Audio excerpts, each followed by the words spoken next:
السلام علیکم ناظرین، میری آج کی ویڈیو جو ہے یہ کل کی ویڈیو کا تسلسل ہے، اور آج بھی میں اسی موضوع پہ بات کروں گا کہ ہے جرم ضعیفی کی سزا مرگ مفاجات۔ اور اس حوالے سے میں یہ جو غربت ہے یہ ایک جرم بن گئی ہے، یہ ایک جبر ہے انسان کے اوپر غربت۔ اور انقلابات کب آتے ہیں؟ جب معاشی فرق 600 اور 6 روپے کا ہو۔ ایک غریب آدمی اپنے بچے کو لے کے جاتا ہے بازار، اور بچہ خواہش کرتا ہے کہ میں نے یہ چیز لینی ہے، لیکن وہ لے نہیں پاتا۔ اس کا باپ کہتا ہے کہ اچھا پھر لے لینا، اور ہوتا کیا ہے کہ وہ چیز 10 روپے کی ہے، باپ کی جیب میں 10 روپے نہیں ہوتے۔ یہ بھی ایک جبر ہے اور ظلم ہے۔ اس بچے کے جذبات ٹوٹے، مجروح ہوئے، اور ایک امیر کا بچہ اس کے برابر آتا ہے، وہ آ کے کہتا ہے کہ میں نے فلاں چیز لینی ہے، وہ 50,000 کی ہے، وہ کہتا ہے لے لو۔ اب دونوں بچوں کا آپ موازنہ کریں کہ ایک بچہ جو ہے وہ کس پوزیشن میں چلا گیا، غریب کا بچہ جو ہے، اور امیر کا بچہ کس پوزیشن میں آ گیا۔ اب یہ فرق ہے ہمارے اندر، ہمارے ملک کے اندر طبقات کا۔ یعنی ہمارے ملک کے اندر وسائل پر ایک طبقہ جو ہے وہ حاوی ہے، وسائل کے اوپر قابض ہے، اور وہ کسی اور کو وسائل کے قریب آنے نہیں دیتا۔ یہ چیز یعنی غربت جو ہے جبر اور ظلم بن گئی، یہ جبر ہے۔ ایک آدمی 20,000 روپیہ سیلری لیتا ہے، 10,000 روپیہ کرائے کا مکان جو ہے لیا ہوا ہے، 10,000 میں 15,000 روپیہ اس کا بجلی کا بل آ جاتا ہے، وہ کھائے گا کہاں سے؟ وہ تو بجلی کا بل بھی ادھار لے کے دے گا، وہ کیا کرے گا بندہ؟ کیا ہم یہ توقع کریں کہ وہ انسان جو ہے وہ معاشرے کا ایک معزز سٹیزن بن سکے گا؟ ہرگز نہیں۔ وہ بندہ کرپشن کی طرف مائل ہوگا، کیونکہ اس نے اپنے بچوں کا پیٹ پالنا ہے۔ وہ جہاں کام کر رہا ہوگا وہاں بددیانتی کرے گا، معاشرے میں اور بددیانتی کرے گا، اور جب اس کی پہنچ میں یہ چیزیں بھی نہ رہیں گی تو پھر وہ بندہ ڈاکے مارے گا، وہ جرائم میں ملوث ہو جائے گا۔ میں آپ کو ایک بات بتاتا ہوں، ایک بہت اچھے لکھاری تھے ارشاد حقانی۔ جو ارشاد احمد حقانی تھے وہ شاید جنگ میں لکھا کرتے تھے، یہ پرانی بات ہے۔ انہوں نے ایک مرتبہ ایک خط شائع کیا۔ خط ایک MBBS لڑکے کا تھا جس کا باپ اسکول ٹیچر تھا، وہ 4 یا 5 بہنوں کا ایک بھائی تھا، سندھ سے اس کا تعلق تھا۔ اور اس خط میں اس نے لکھا ارشاد حقانی صاحب کو کہ ہماری پہنچ وسائل تک نہیں ہے، ہمارے پاس پیسے نہیں ہیں، میرے باپ نے بڑی مشکل سے محنت سے مجھے MBBS کروائی ہے، اور اب سندھ میں میرے پاس کوئی ایسی رسائی نہیں ہے کہ میں کسی MNA MPA کسی وزیر تک رسائی حاصل کروں۔ اس لیے جب میری رسائی نہیں ہے، میرے باپ کی رسائی نہیں ہے، تو اس نے کہا کہ مجھے نوکری بھی نہیں ملے گی۔ اور اس نے بے پناہ کوشش کی، اس نے کہا نہیں ملی، تو ارشاد حقانی کو لکھا کہ شاید آپ یہ میرا خط یہاں پہ چھاپ دیں تو شاید حکومت کو یا سندھ گورنمنٹ کو اس بات کی کوئی شرم آ جائے اور وہ مجھے ملازمت دے دیں۔ MBBS ڈاکٹر تھا۔ ارشاد حقانی نے وہ خط چھاپ دیا، لیکن اس کو نوکری نہ ملی۔ کچھ عرصے کے بعد اس کا ایک اور لیٹر آیا، وہ بھی ارشاد حقانی نے چھاپا اور میں نے اسے پڑھا۔ تو اس نے کہا کہ ارشاد حقانی صاحب، میں اب کمانے لگ گیا ہوں، آپ کے خط کی وجہ سے تو مجھے کوئی نوکری نہیں ملی، میری کوشش کی وجہ سے چونکہ ہماری رسائی نہیں ہے، ہم غریب لوگ ہیں، مجھے نوکری نہیں ملی۔ تو اس نے کہا کہ اب میں کیٹی کے علاقے میں، کیٹی بندر کے علاقے میں ایک ڈاکو ہوں،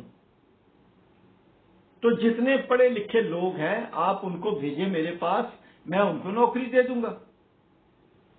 جن اشرافیہ کے پاس میں اور میرا باپ نوکری کے لیے جاتے تھے اور وہ ہمیں ملنے سے انکار کرتے تھے، آج وہ لوگ، ان کو میں ایک چٹ بھیجتا ہوں، اس نے کہا، تو وہ پیسے بھیج دیتے ہیں۔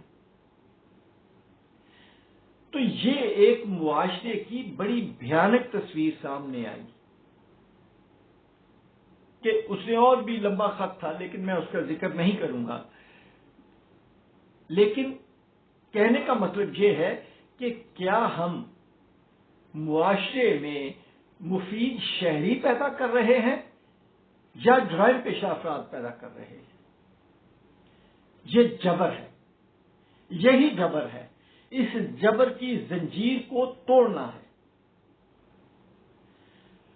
ہم انگلینڈ جاتے ہیں تو بھاگ بھاگ کے سڑکیں کراس کرتے ہیں، ہم کہتے ہیں انگلینڈ بہت اچھا ہے جی، یو کے میں تو کمال قوانین ہے، امریکہ میں بڑے قوانین ہیں، آپ فالو کرتے۔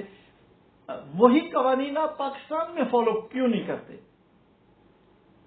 اگر وہی قوانین پاکستان میں آپ فالو کریں تو پاکستان میں امن ہو جائے۔ آپ برطانیہ کے وزیر اعظم کا گھر دیکھیں جو شاید 4 مرلے پہ مشتمل ہے، جو اس کی سرکاری رہائش گاہ ہے، وہ 2 بیڈ روم ہے۔ اسی طرح آپ اسرائیل کے وزیر اعظم کی دیکھیں، اسی طرح آپ امریکہ کے وزیر اعظم کی دیکھیں، اسی طرح آپ ایران کے سابق صدر احمدی نژاد کا گھر دیکھیں۔ جن قوموں نے ترقی کی ہے ان قوموں نے کچھ اصول وضع کیے، اور ہمارا وزیر اعظم ہاؤس دیکھیں، ہمارے ملک کے اندر پھیلے ہوئے گورنر ہاؤسز دیکھیں، اور ہمارے ملک میں ڈی سیز کو جو رہائش گاہیں ملتی ہیں، اے سی کو جو رہائش گاہیں ملتی ہیں، جو S S P, D I G کی رہائش گاہیں ہیں، آپ ان کو کبھی دیکھیں تو وہ ان کے بادشاہوں سے، پریزیڈنٹ سے کروڑ درجے بہتر رہائش گاہیں ہیں، لیکن ہم بھیک مانگنے کے لیے انہی کے پاس جاتے ہیں۔ جاپان کے پرائم منسٹر کو 4 بجے کے بعد سرکاری کار کی سہولت مہیا نہیں، کیونکہ 4 بجے کے بعد جو سرکاری آفس ہے وہ کلوز ہو جاتا ہے۔ اور یہاں پہ آپ پرائم منسٹر کا پروٹوکول دیکھیں، آپ چیف منسٹر کا پروٹوکول دیکھیں، آپ اور لوگوں کے پروٹوکول دیکھیں تو آپ پریشان ہو جائیں گے۔ اور پھر ہوتا کیا ہے؟ یہ کتنا بڑا جبر ہے جو میں آپ کو بتانے لگا ہوں کہ سڑک پہ سینکڑوں موٹر سائیکل کاریں جا رہی ہوتی ہیں، پولیس والا آگے کھڑا ہو جاتا ہے اور ان کو روک دیتا ہے، کہتا ہے آپ رک جائیں۔ پوچھا کس لیے رکے؟ اس نے کہا جی صاحب کا روٹ لگا ہوا ہے، مطلب یہاں سے کسی گورنر نے، کسی وزیر اعلیٰ نے، کسی آئی جی پولیس نے، کسی وزیر اعظم نے گزرنا ہے، اور پھر وہ گزرے گا اور اس کے ساتھ بے شمار گاڑیاں فراٹے مارتی ہوئی اور بڑی سپیڈ کے ساتھ گزر جائیں گی، اور ہر اشارہ اسے کھلا ملے گا کیونکہ اشارے کے اوپر ٹریفک روکی ہوئی ہے پولیس والوں نے۔ کیا وہ لوگ جو وہاں پہ کھڑے ہیں انہیں احساس محرومی نہیں ہوتا؟ ان کو احساس محرومی ہوتا ہے۔ بہت زیادہ احساس محرومی ہوتا ہے، اور وہ اپنے دل میں پتہ نہیں کیا کیا کچھ ان لوگوں کو کہتے ہیں۔ یہ قہر ہے، یہ کبھی اس اشرافیہ کے اوپر نازل ہوگا۔ یہ قہر اس اشرافیہ کو بہا کے لے جائے گا۔ ہمیں اپنے آپ کو صحیح کرنا ہے۔ ہم گھر پہ جائیں، شام کو اپنا گریبان جھانک کے دیکھیں کہ ہم نے کیا کیا۔ اللہ کو حاضر ناظر سمجھ کے یہ پوچھیں اپنے آپ سے کہ ہم نے آج کیا کیا، کتنی کرپشن کی۔ پھر جائیں، قرآن لیں، قرآن کے اوپر ہاتھ رکھیں، اور پھر اپنے آپ سے پوچھیں کہ میں نے آج تک کتنی کرپشن کی۔ یہ پیسہ ہمیشہ ساتھ نہیں جائے گا۔ یہاں سے فرعون بھی چلا گیا، قارون بھی چلا گیا، بڑے بڑے بادشاہ چلے گئے، بڑے بڑے ظالم اور جابر حکمران چلے گئے۔ تم کیا چیز ہو؟ تم لوگ جو مرکز میں، صوبوں میں، یا کوئی اور جو بھی حاکمیت آپ کو ملی ہوئی ہے، اس کی آپ سے پوچھ ہوگی۔ اللہ کے ہاں قیامت کے دن آپ سے پوچھا جائے گا آپ کی رعیت کے حوالے سے۔ کیا جواب دو گے؟ وہاں پہ آپ بول نہیں سکیں گے، وہاں پہ آپ بات نہیں کر سکیں گے۔ پھر آپ کو اس ظلم کا اور اس جبر کا حساب دینا ہوگا۔ آج وقت ہے، آج بڑا اہم موقع ہے، آپ کی زندگی میں آپ اچھے کام کر جائیں، آپ لوگوں کے لیے سہولیات دے جائیں، آپ عوام کے لیے جو پسے ہوئے ہیں، جو چوکوں میں کھڑے مانگ رہے ہیں، آپ ان کے لیے کچھ کر جائیں۔ آپ ان کے لیے کچھ کر جائیں جن کے پاس گھر نہیں ہے، ان کو اچھے گھر بنا کے دے جائیں۔ آپ 10,000 گھر نہ بنائے، 100 گھر بنا دیں، 100 فیملیز کو مل جائیں گے نا، 100 فیملی خوش ہو جائے گی۔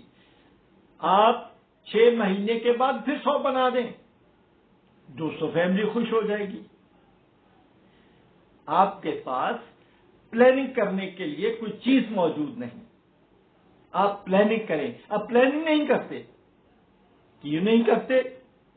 کہ اشرافیہ نے خود پیسہ کھانا ہوتا ہے، وہ پیسہ کھاتی ہے، اور غریب جو ہے وہ غریب تر ہو جاتا ہے۔ غریب کے بچے میں بڑا ٹیلنٹ ہے، لیکن اس کو موقع نہیں دیا جاتا پڑھنے کا۔ آپ اس کو بھی موقع دیں برابر پڑھنے کا۔ یہ ریاست کی ذمہ داری ہے۔ یہ ریاست کسی 1 کے، 2 کے، 10 بندوں کے باپ کی جاگیر نہیں ہے۔ یہ ریاست اس ملک کے 24 کروڑ کے قریب لوگوں کی جاگیر ہے۔ یہ وہ لوگ 24 کروڑ وہ لوگ جو اس کے باسی ہیں، اور یہ ریاست ان کو اپنے اندر سموئے ہوئے ہے۔ یہ دھرتی ان لوگوں کی دھرتی ہے۔ کبھی ان کو احساس تو دے کہ یہ زمین آپ کی ہے، یہ دھرتی آپ کی ہے، اور وہ غریب کا بچہ سرحدوں پہ جا کے اس وطن کے اوپر اپنی جان نچھاور کرتا ہے۔ اس کی ماں بھی ہوتی ہے، اس کی بہن بھی ہوتی ہے، اس کی بیوی بھی ہوتی ہے، اس کے بچے بھی ہوتے ہیں، اور جب وہاں وہ شہید ہو جاتا ہے تو اس کی ماں کو، اس کے باپ کو ایک پرچم دیا جاتا ہے۔ جب اس کی لاش بھی وہاں سے نہیں ملتی، اس کا جسد خاکی وہاں سے نہیں ملتا، تو ایک پرچم دے دیا جاتا ہے۔ وہ اس پرچم کو بھی چومتے ہیں، اس کی ٹوپی دی جاتی ہے، اس کی وردی دی جاتی ہے۔ اور اگر اس کا جسد خاکی مل جائے تو اسے بھی پاکستانی پرچم میں لپیٹ کے آپ کے سامنے آپ دیکھتے ہیں ٹی وی پہ وہ دیا جاتا ہے۔ ہم ان وطن کے محافظوں کو ایک بار نہیں 1000 بار سلام کرتے ہیں جو اپنی جان کے نذرانے سرحدوں کے اوپر دیتے ہیں۔ اس لیے ہمیں تمام لوگوں کو کسی کو دکھانے کی ضرورت نہیں ہے، گھر پہ جائیں، جو لوگ اداروں کے سربراہ ہیں، جو لوگ عدلیہ میں ہیں، جو لوگ پولیس میں یا کسی بھی جگہ پہ اداروں کے سربراہ ہیں یا دوسرے لوگ ہیں، وہ گھر جا کے قرآن پہ ہاتھ رکھ کے حلف اٹھائے کہ آج سے ہم بددیانتی نہیں کریں گے، آج سے کوئی کرپشن نہیں ہوگی، آج سے اس ملک کے غریب عوام کے لیے، ان کی سہولیات کے لیے ہر کام کیا جائے گا۔ اس غریب نے 1947 سے لے کر آج تک اور 1925 سے لے کے 1947 تک بڑی قربانیاں دی۔ اس عوام کو مذہب کے نام پہ کبھی اور کبھی کسی اور نام پہ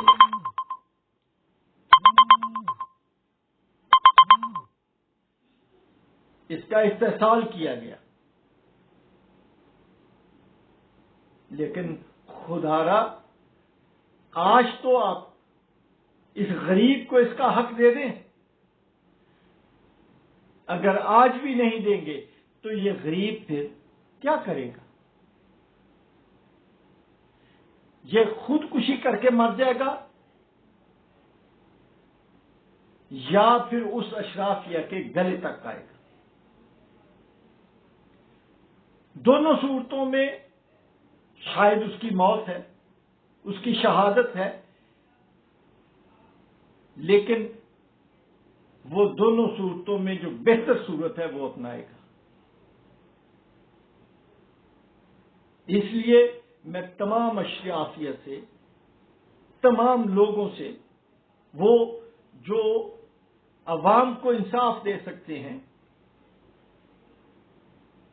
میں ان سب لوگوں سے، ان اداروں کے سربراہوں سے میں گزارش کروں گا کہ آپ کو اللہ تعالی نے طاقت دی ہے، خدارا آپ ان لوگوں کے مائی باپ بن جائیں، ان لوگوں کا اعتماد ہو آپ پہ،